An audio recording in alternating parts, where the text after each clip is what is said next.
I'm going to school. What kind of school? To learn Italian? No, it's a bell ringing school. Bell ringing? The What do you mean? Scuola Campanaria Veronese.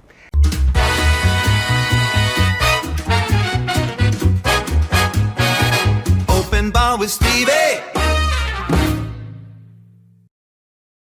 Alrighty, hello, my name's Stevie Kim, and here, Open Bar Stevie. My first guest, this is a pilot series, is, hello, Robert Camuto. He came to see me today, so I said, why don't we try the pilot series for Open Bar, seeing that I will be doing this for some time, because I had broken my ACL and meniscus, and I underwent surgery, and as you can see, it was very successful. And now it's just, I'm going to have not go around very much, but see more people here. So our guest, Robert Camuto, our wine friend. So we are bringing in the 2026 in a big way, not just with my surgery, but there are a lot of things going on. What is going on with you, Robert? Well, what's going on with me is after 12 years of writing my column. Shit, 12 years? 12 years. Called Robert Camuto Meets at winespectator.com. That is coming to a close in 2 months. And So what does that mean? It's coming to a close? Like your column will not my column will continue. not be. Robert Camuto Meets will not be on Wine Spectator. Okay. I hope to continue that relationship with the Wine Spectator, but it's going to free up a lot of time for me to work on my other projects. And so, in a way, it's kind of bittersweet because, one thing is ending. I've met so many fantastic people, winemakers, and mostly in Italy, but also France, Spain, and I've had a complete freedom to write about what I wanted to write about. But after so much time, as George Harrison said, all things must pass. So tell us what are the new plans? So maybe you'll continue to write, however, right? Yes, of course. I mean, that's what I do. I hope to continue to write about wine, about food, and absolutely about Italy. I mean, I live here. I've been here 10 years. Wow, 10 years already? 10 years already. Continue to live here, not going anywhere. And I have a lot of projects in Italy and things that I think need a lot of work to do.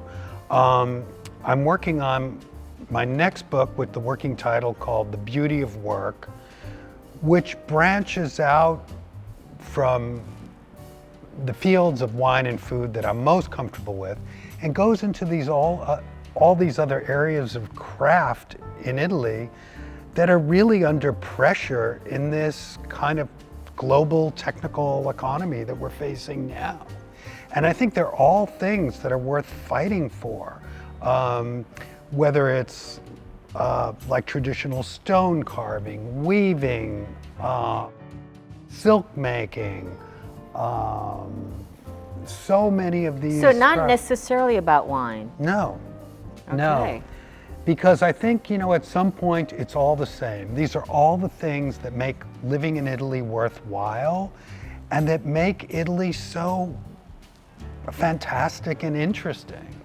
And I think sometimes wine gets a lot of attention, food gets a lot of attention because on a daily basis, everybody eats and many of us drink wine on a daily basis.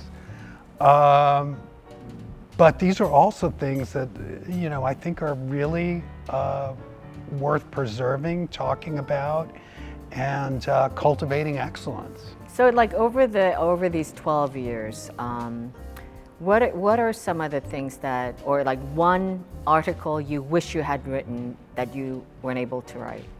You didn't get a chance to do so. I've been pretty much able to write about everything. I know down in Molise is a place I've been wanting to get to. Oh yeah, you have to go. Yeah, and one of the reasons why I want to go there, and this dovetails perfectly into my branching out and opening my mind. Did you know that the oldest bell foundry in the world is in Molise? Yes, because I have one of those bells. Fantastic. Yeah, I have. I mean, I think the kids from the office, they hid it because every time I would ring it to get their Yeah. attention, and I think I don't know where it is anymore. Yeah. But it was Di Maio Norante. He gave me that with this because that's what he does. Yeah. He has the most fabulous kitchen. It's amazing. It's like a real Italian nugget of Molise that you will love, and they will. I'm sure they're going to be hosting you with like amazing dishes. Yes. And so what I wanted to tell you is, in this bell foundry, it's the first one that was like authorized with the stamp of the Vatican. I mean, they make these things that are heavier than cars. And I want to tell you some other news. Something I'm doing tonight for the first time. I'm going to school. Going back to school. What kind of school? To learn Italian? No, it's in Italian. I already take Italian lessons. I've been doing that for quite a while. Yeah. No, it's a bell ringing school. Bell ringing? The What do you mean? Scuola Like, Campanaria Veronese. And there's a specific kind of bell ringing that's particular to Verona. Like you notice in the Duomo, it takes 10 of these church bells. right. And there's 20 towers in Verona that do this style of ringing. But why in the world would you, like, are you interested in doing something like that? Because you're interested in, like, actually ringing these bells? Yes, it's a very complicated system because you have to pull. It's fascinating to see. They do these concerts with them, and this weekend they're going to, for the Mozart Festival, there's going to be one at San Giorgio in Braida, which is where this 250-year-old system of bell ringing existed. And what they do is they pull the bell up into this vertical position, and they call out these numbers, and each one of 10 people pulls on their cord, and it goes boing, like that. Bong, bong, bong. And it's all tuned to these musical scales. Super fascinating. And the reason why I'm doing it is a reason that is very familiar to wine people. It's terroir. All of this stuff is part of the terroir to me. Do you know how to say terroir in Italian? Territorio? Nope. Terroir. No. Terroir. It's actually vocazione. Ah, So we're writing a book with Scienza about this. So what the difference between terroir and vocazione. So you'll have to stay tuned for that one as well. So before we close, Robert, yes. okay, in these 12 years, what are the 5 things you learned about Italian wine? One thing is what I would say appreciated is this special connection that wine people in Italy have to their vocazione that goes beyond business. Number 2, I learned that wine is not just a way to be together with people, but it can also produce lasting friendships. Mm-hmm. A third thing I learned is that, I'm sorry I'm being slow. That's okay. Maybe you can edit all this, it'll be a lot. A few moments later. I mean, those are the most important things I learned. And I think I've also incorporated a set of values that I've taken and really absorbed, I think, into my own life.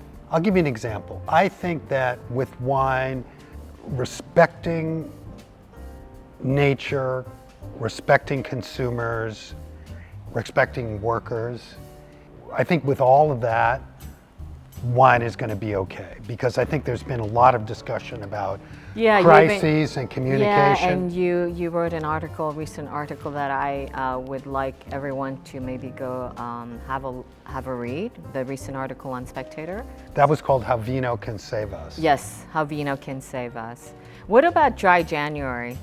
What are your thoughts about dry January? And then we'll close. Well, what I wrote in the article is I think dry January is a little bit of an exaggeration and kind of like we would say from a European standpoint, an Anglo-Saxon thing. You get smashed during the holidays and then it's like, that's enough.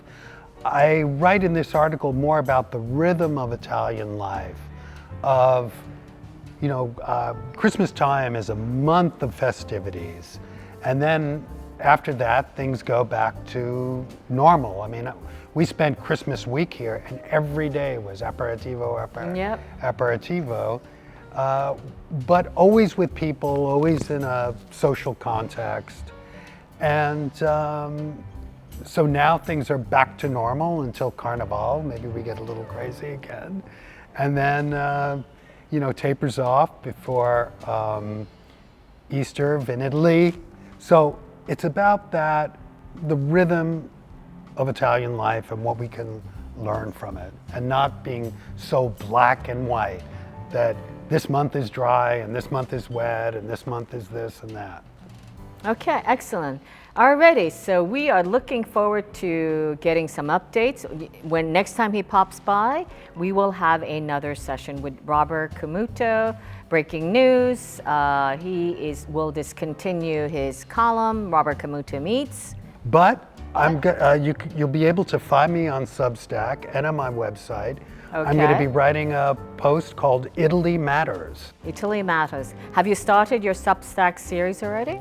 It's in process. Okay, so look out for that, and we will be updating you soonest. Ciao ragazzi. Ciao. And it's a wrap.